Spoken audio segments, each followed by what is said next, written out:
Hello mwanafamilia wa Anwari TV, bila shaka ni asubuhi nyingine tena tunakutana ndani ya kipindi cha Morning Recap ndani ya Anwari TV, na hii leo ikiwa ni siku ya Alhamisi ya tarehe 25 mwezi wa 12 mwaka 2025, zikiwa zimebakia siku chache kumaliza mwaka wa 2025.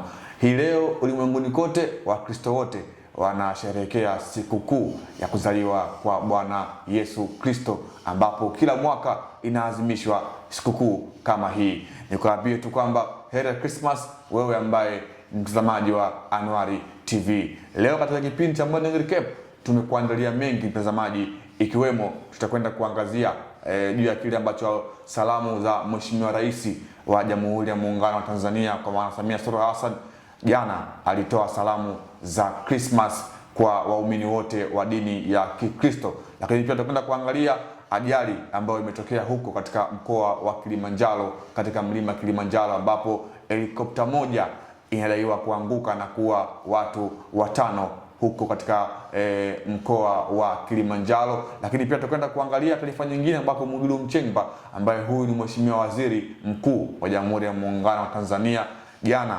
alimsimamisha kazi katibu mkuu wa shirika la huko katika eneo na kuweza kumsimamisha kazi huyo msimamizi. Taarifa hiyo pia tutakwenda kuiangazia hapa kiundani.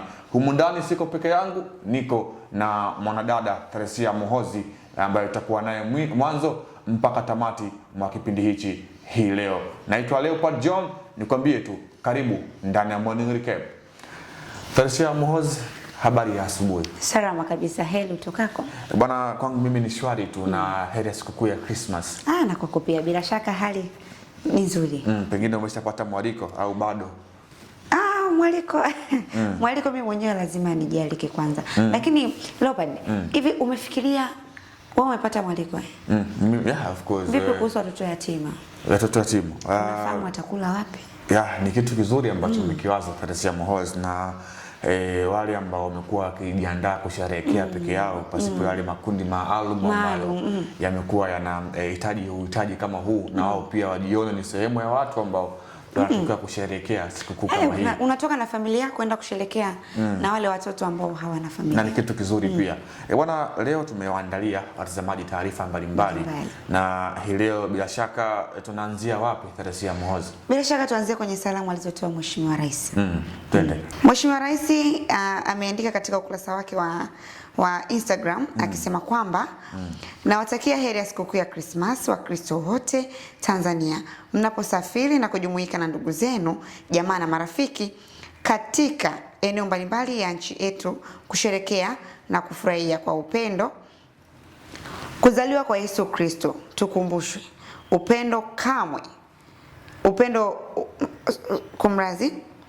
tukumbushwe upendo kwa Mwenyezi Mungu, upendo kwa kila mmoja wetu, wajibu wa kujitoa kuwasaidia wenye uhitaji, uvumilivu, unyenyekevu. Tuendelee kukumbuka wajibu wetu wa kutunza taifa letu ili lidumu katika amani, utulivu, haki, ukweli na ustawi wa kila mmoja wetu sasa na vizazi vijavyo. Nadhani umeona hata Mheshimiwa Rais pia amekumbuka haya makundi maalum. Na amesisitiza kabisa kwamba sherehe hii pia ile sehemu ya kuimarisha mshikamano na umoja wetu wa Tanzania kwa ujumla. Na tumeona pia Mheshimiwa Rais ameweza kuwatakia Wakristo wote nchini Tanzania sikukuu hii kuweza kuisherehekea vyema, kwa maana ametambua ukubwa lakini pia thamani na maana ya sikukuu hii ya sikukuu ya Christmas. Na ibada ya Christmas kitaifa itafanyikia mkoani Kigoma. Inafanyikia mkoani Kigoma. Inakuwa ni fursa kwa sehemu moja ama nyingine kwa waumini wote wa kanisa la Katoliki Tanzania, lakini pia Kigoma kwa ujumla kuweza kupata hili tukio. Kwa hiyo mtazamaji wa Dole TV, hizo ni salamu ambazo amezituma Rais wa Jamhuri ya Muungano wa Tanzania Mheshimiwa Samia Suluhu Hassan mapema jana juu ya sikukuu ya Christmas, na kuwataka Wakristo wote ama waumini wote wa dini ya Kikristo ambao wapo tayari kusherehekea sikukuu hii ambayo kila mwaka inaadhimishwa tarehe 25 mwezi wa 12 katika kila mwaka kuweza kusherehekea kwa amani na utulivu. Tukiachilia mbali taarifa hiyo, tunaelekea taarifa nyingine ambako Waziri Mkuu Dr. Mwigulu Nchemba ameagiza kufutwa kazi na kufikishwa katika vyombo vya sheria kwa aliyekuwa mtendaji mkuu wa wakala wa ufundi na umeme Tanzania TEMESA. Pamoja na management ya wakala huo kutokana na ubadhirifu wa zaidi ya shilingi bilioni 2.5. Unaona katika Mheshimiwa Waziri Mkuu jana aliweza kumsimamisha kazi katibu tawala ambaye alikuwa anahusika na mambo ya ufundi wa umeme Tanzania TEMESA kwa kosa la ubadhirifu wa fedha takriban shilingi bilioni 2.5. Ni pesa nyingi sana hizi ambazo kwa sehemu ya taifa wameweza kupoteza kutokana na watu ambao kwa sehemu moja ama nyingine wamekuwa hawana uchungu na zile fedha za walipa kodi wa Tanzania ambao wamekuwa wakizilipa. Kwa undani taarifa hii inasema kwamba Waziri Mkuu ametoa agizo hilo eneo la mapema jana Jumatano tarehe 24 Disemba, akizungumza na viongozi wa mkoa wa Dar es Salaam na wakazi wa Kigamboni akiwa katika ziara ya kukagua hali ya utoaji wa huduma katika kivuko cha MV Magogoni Kigamboni jijini Dar es Salaam. Unaona Waziri Mkuu ameamua kuenda katika sekta nyeti kama hii na kuona kuna baadhi ya wananchi ambao wao wana watu binafsi wanajinufaisha kupitia hizi mali za umma pasipo kupata ile misingi. Pengine hili Teresia Muhoozi katika nchi linaleta taswira gani hasa kwa nchi ambayo tunaelekea ama tupo katika uchumi wa kati bado kuwa na mambo ya ubadhirifu wa fedha ama mali za umma? Bila shaka Dr. Mwigulu Nchemba yuko sahihi kwa sababu ukiangalia hiki kiasi cha fedha kilichotoka ni kiasi kikubwa sana ambacho kimepotea ambacho kilikuwa kina uwezo wa kurekebisha swala zima hili la TEMESA. Kwa hiyo mimi ninachokiona kwamba hili swala unatakiwa waangalie Tanzania tuko katika uchumi gani. Alafu ndio watu watende mambo kama haya. Kwa sababu unapochukua fedha watu wamewekeza kwa ajili ya kuendeleza ule mradi. Umeelewa Kwa hiyo hawa wanavyofanya ubadhirifu katika hizi fedha waangalie nyuma kuna adha gani itatokea. Umeona Kwa hiyo hapa kama ulivyoona Mheshimiwa Mwigulu Nchemba hajataka kwepa au longolongo, akaamua kufanyaje? Kuwasimamisha kazi kutokana na hawa watu ambao wamegawana vivuko. Licha ya kuwa na kunanili ubadhirifu wa hizo fedha, walikuwa pia wanagawana vivuko vile vya Kigamboni. Hiyo ndio ambacho kimetokea jana katika jiji la Dar es Salaam ambako Waziri Mkuu wa Jamhuri ya Muungano wa Tanzania Mheshimiwa Mwigulu Nchemba amemsimamisha kazi na kumfuta kazi kabisa ambaye alikuwa huyu ni mkuu wa wakala wa ufundi wa umeme Tanzania TEMESA pamoja na management yake nzima ya wakala huyo kutokana na ubadhirifu wa zaidi ya shilingi bilioni 2.5. Tukitupilia mbali taarifa nyingine leo Teresia ambayo imegusa vichwa vya habari ambayo inakwenda kuzungumza leo. Taarifa nyingine iliyogusa vichwa vya habari hii leo ni ajali ya helikopta ya ua watano mlima Kilimanjaro. Ambako helikopta ya kampuni ya uokoaji wa Kilmed Air imepata ajali katika maeneo ya kati ya Kibo na Barafu juu ya mlima Kilimanjaro katika safari ya kwenda kuchukua wagonjwa na kampuni ya waliokuwa wamepanda mlima huo. Kamanda wa Jeshi la Polisi mkoani Kilimanjaro Simoni Maigwa amesema helikopta hiyo ilikuwa ikifanya uokoaji baada ya kupokea taarifa za dharura kutoka kwa wageni waliokuwa tayari wamefika katika mlima Kilimanjaro na kuhitaji msaada wa haraka wa kitabibu. Amesema ajali hiyo imesababisha vifo vya watu 5 wakiwa wageni 2 wa kigeni, mwongozaji mmoja wa mlima, rubani wa helikopta pamoja na daktari aliyekuwa sehemu ya timu ya uokoaji. Maigwa ameongeza kuwa vyombo vya ulinzi na usalama kwa kushirikiana na mamlaka husika vimeanza uchunguzi wa kina kubaini chanzo cha ajali hiyo, huku juhudi za kufika eneo la tukio na kushusha mili ikiendelea kulingana na hali katika hali ya hewa katika mlima huo. Kwa yani asilimia kubwa tuseme abiria wote waliokuwa kwenye ndege wote wamefariki. Maana kulikuwa kuna rubani, kulikuwa kuna wageni, lakini pia na mwongozaji ambalo katika tasnia ya utalii limeweza kutokea kuelekea tu siku chache kabla ya kusherehekea sikukuu ya Christmas. Tukio hili limetokea mapema jana katika mkoa wa Kilimanjaro, katika mlima Kilimanjaro, miongoni mwa vivutio vya utalii vikubwa barani Afrika Mashariki. Kilimanjaro umekuwa ni mlima ambao unawakilisha vyema sio tu Tanzania lakini pia Afrika kwa ujumla. Kwa hiyo ni taarifa ya kusikitisha na tuseme tu kwamba Mwenyezi Mungu awapumzishe hawa ambao wametangulia mbele za haki na kutokana na hii ajali ya helikopta ambayo imetokea huko katika mkoa wa Kilimanjaro, wilaya ya katika mlima Kilimanjaro huko katika mkoa wa Kilimanjaro. Sambamba na hiyo pia kuna ajali ya Morogoro ambayo watu 14 wajeruhiwa katika ajali ya gari Morogoro jana tarehe 24 Disemba. Jeshi la polisi mkoa wa Morogoro linaendelea na uchunguzi wa tukio la ajali ya barabarani ambayo ilitokea asubuhi ya Disemba 24 katika eneo la Magubike, kata ya Magubike, wilaya ya Kilosa mkoa wa Morogoro. Na kamanda wa jeshi la polisi mkoa wa Morogoro CACP Alex Mkama amesema ajali hiyo imesababisha majeruhi kwa watu 14 ikihusisha magari mawili yaliyogongana uso kwa uso. Gari la kwanza, basi lenye namba za usajili T 577 DXL mali ya kampuni ya Nasli Yutong, likiendeshwa na dereva Alex Patrick mwenye umri wa miaka 40, mkazi wa Mlandizi Pwani, likitokea Tarime kuelekea Dar es Salaam. Kikubwa tu ni umakini kwa madereva ambao wanabeba roho za watu kutoka eneo moja kwenda eneo nyingine, kuwa na umakini katika nyanja moja ama nyingine, na tuwape pole na tuombee kwa Mungu majeruhi waweze kupona haraka na kurejea kwenye majukumu yao ya kila siku katika kujenga uchumi, lakini pia kwenye kujenga nchi yetu ya Tanzania kwa sehemu moja ama nyingine. Mtazamaji wa Nolin TV, katika habari za kitaifa hii leo tumefikia tamati, na punde tunakwenda kukuletea yale ambayo yametokea katika upande wa habari za kimataifa kabla ya kupeleka kule katika ukurasa mbalimbali za magazeti katika gazeti la kimichezo la Mwana Sport. Humu ndani Teresia Mohozi tupo naye pamoja, mimi ni Leopold John, bado tukiendelea kukupa kile ambacho umekuwa ukikihitaji asubuhi ya leo uweze kukifahamu kutoka hapa Anuari TV. Teresia Mohozi, tunapaa kuelekea kimataifa, habari kubwa ambazo zimetokea kimataifa.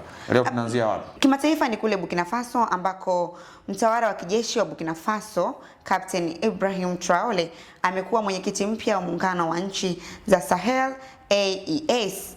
Amekabidhiwa wenyekiti huo kutoka kwa kiongozi wa kijeshi wa Mali Jenerali Assimi Goita wakati wa kikao cha pili cha kawaida cha wakuu wa nchi hizo tatu kilichofanyika Bamako, Mali. Traore alionya juu ya hali mbaya ya ukosefu wa utulivu wa Afrika Magharibi, akilaumu mabeberu wanaofadhili vikundi vya wapiganaji ili kuvuruga eneo hilo. Pia amewaraumu wakuu wa nchi za Kiafrika waoga ambao hawakutajwa majina yao, wanaodhoofisha vikosi vya usalama vya kikanda na kuharibu imani ya umma kwa viongozi wanaotawala nchi tatu wanachama wa EAES. Mnamo Januari 24 nchi tatu zilitangaza kujiondoa kutoka kwa ECOWAS. Na hii AES kwa maana ya Alliance of Sahel State tunasema ni ile mataifa ambayo yameshawahi ama yapo katika ule ukanda wa Sahara barani Afrika, kwa maana ukanda wa magharibi hivi, ambapo umoja huu unaundwa na mataifa matatu ya ukanda wa magharibi mwa Afrika na kutokea katika ile ECOWAS kwa maana ile ukanda wa kiuchumi wa magharibi, ambako ni Burkina Faso, Mali na Niger. Kwa hiyo unakuja kuona kwa rais ama mtawala wa kijeshi ambaye tunafahamu serikali yake ilifanya mapinduzi siku za hivi karibuni, takriban mwaka uliopita hivi, na kuweza kuonekana. Kwa hiyo inaweza kuwa ni sehemu mojawapo ya, bila shaka jana pia wametia saini kuona kile ambacho amekifanya Ibrahim Traore, mtawala wa kijeshi katika nchi ya Burkina Faso. Tunafahamu kwamba Ibrahim Traore alifanya mapinduzi ya kijeshi ambayo alitikisa bara la Afrika kwa sehemu moja ama nyingine, lakini pia nchi ya Burkina Faso katika eneo moja ama jingine. Lakini taarifa nyingine ambapo hii leo imeweza kushika sana katika eneo la kimataifa ni kauli ambayo ameitoa Papa Leo, ambaye huyu ni kiongozi mkuu wa kanisa Katoliki ulimwenguni, ambako mapema siku ya tarehe 23 alizungumza kwamba watu wasipigane katika siku ya Christmas, na kuweza kuwataka wale wote ambao wamejikita katika vita wakati huu wa Christmas pengine waweze kusitisha na watu waweze kusherehekea sikukuu hii ya Christmas, ambako taarifa inasema kwamba kiongozi wa kanisa Katoliki duniani Papa Leo wa 7 ametoa wito wa kusitishwa kwa mapigano ulimwenguni kote wakati wa sikukuu ya Christmas. Akiwa katika makazi yake ya mapumziko ya Castel Gandolfo nje kidogo ya mji wa Roma mnamo Disemba 23, Papa ameeleza hamu yake ya kuona ulimwengu ukisherehekea kuzaliwa kwa Mwokozi wa ulimwengu katika mazingira ya utulivu na amani. Katika ujumbe wake huo ameeleza Disemba 25, Papa ameeleza kusikitishwa kwake na msimamo wa Urusi ambao unaonekana kukataa ombi la kusitisha mapigano nchini Ukraine kwa ajili ya siku hiyo takatifu. Na mtazamaji wa Anuari TV, tumefikia tamati mwa habari za kimataifa hii leo, ikiwa ni siku nzuri, siku ya tarehe 25 mwezi wa 12 mwaka 2025, na tunakwenda kuangazia kile ambacho kimeandikwa katika kurasa za mbele za gazeti mahususi kwa ajili ya michezo, na tayari nimekwisha lipata gazeti langu la Mwanaspoti ambalo hili tutakwenda kukuhabarisha. Teresia Muhozi, tunafahamu katika upande wa michezo michuano ya AFCON inaendelea huko nchini Morocco, na jana zimepigwa mechi kadhaa na matokeo yake tunayo hapa. Equatorial Guinea dhidi ya timu ya taifa ya Burkina Faso, mchezo ambao ulimalizika kwa Burkina Faso kuibuka na ushindi wa bao 2-1. Watu wa sports katika kipindi cha za Afrika, lakini pia Golden watakwenda kuzungumza kinaga ubaga juu ya taarifa hizi ambazo zimetokea hapo jana katika michuano ya AFCON huko nchini Morocco. Lakini pia habari kubwa hii leo katika gazeti la Mwanaspoti ni Beka atua na wanne Simba. Unaweza ukajionea kocha mpya huyu wa klabu ya Simba ambaye hivi karibuni ametambulishwa. Inasemekana kwamba ametua na wanne, au wanne ni wakina nani? Unaweza ukajipatia nakala yako ya gazeti la Mwanaspoti kwa ajili ya kupata taarifa za michezo. Lakini pia wewe kama shabiki wa Simba nikuulize, una imani na Steven Beka kwamba ataitoa Simba hapo ilipo na kufikisha nchi ya ahadi? Unajua, ukimleta mtu lazima uwe na imani naye kwanza. Kwa hiyo mimi nina imani naye na nina imani kuna kitu atafanya. Taarifa nyingine inasema bao la Dube laibua makocha. Bao la Prince Dube katika mchezo wa Zimbabwe dhidi ya mabingwa wa muda wote michuano ya AFCON Misri limewaibua makocha. Makocha gani hao? Hapa kwenye habari picha akionekana mshambuliaji wa klabu ya Young Africans na timu ya taifa ya Zimbabwe Prince Mpumelelo Dube, nyota wa zamani wa Azam FC, akiwa amevalia jezi yake hapa ya timu ya taifa ya Zimbabwe ya rangi ya njano. Lakini pia taarifa nyingine inasema kwamba Karaga ataja mziki wake EPL. Unaona habari hii za kimataifa ambayo imepewa nafasi katika gazeti la Mwana Sport katika siku ya leo ya Disemba 25, siku ya Christmas ambayo Wakristo wote wanakwenda kusherehekea siku hiyo. Lakini pia taarifa nyingine ni Stars hesabu zipo Uganda mara baada ya kupoteza bwana. Matumaini amehamia mchezo unaofuatia dhidi ya timu ya Uganda ambayo hawa tunasema kweli lazima tungangane nao yani lazima tufe nao hivi sio hapa chomoi. Na imani bado ipo kwa Tanzania. Imani ipo, unajua yani kila kitu lazima uwe na imani nacho. Hata kama unajua utaenda kushindwa, lakini ukiwa na imani unaweza ukapata kitu cha ziada. Kwa hiyo imani ni muhimu katika kila jambo. Taarifa nyingine inasema kwamba ishu ya Daka, mashabiki watolewa hofu. Tunafahamu kile ambacho kilitokea kwa mshambuliaji wa timu ya taifa ya Zambia na nyota wa Leicester City nchini Uingereza, Patson Daka, ambaye katika mchezo dhidi ya Mali alifunga bao, akaenda kushangilia kwa kuruka ile sarakasi ama samba sote. Bahati mbaya sio bahati, akaenda kufikia kichwa.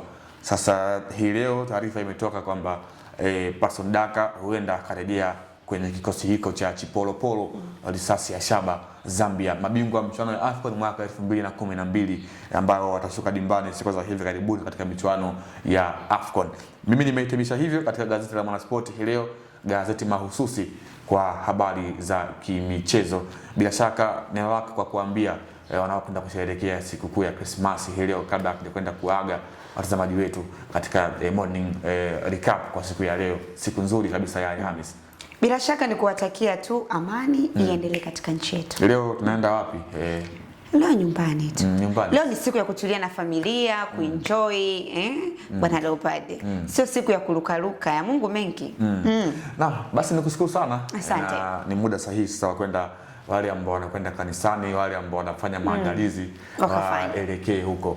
Bwana nashukuru sana. Ni mtazamaji wa Anuari TV, nilikuwa hapa na Theresia Muhozi ambao tumekuwa naye mwanzo mpaka kufikia tamati mwa kipindi hiki cha Morning Recap, kipindi ambacho tumekupitisha katika habari ambazo zimetokea katika nyanja za kitaifa, kimataifa, lakini pia katika upande wa michezo na burudani. Naitwa Leopard John ambaye nilikuwa kama kiongozi wako hii leo ndani ya mjengo, na nikwambie tu kwa wewe ambaye unafanya maandalizi juu ya sikukuu ya Christmas, ambaye kwa wakati huu unamwandaa yule jogoo aliyenona ambaye ulimwandaa kwa ajili ya siku hii muhimu kwa Wakristo wote ulimwenguni, ambapo wanakwenda kuadhimisha ile sikukuu ama kumbukumbu ya kuzaliwa kwa Bwana Yesu Kristo. Nikutakie tu sikukuu njema, lakini nikwambie kwamba usiache kufuatilia vipindi vya Anuari TV, kwa maana hapa ndipo ambako utapata habari za kimichezo, kimataifa, kitaifa, lakini pia uchumi na biashara. Hadi wakati mwingine nikwambie tu Merry Christmas. Asante.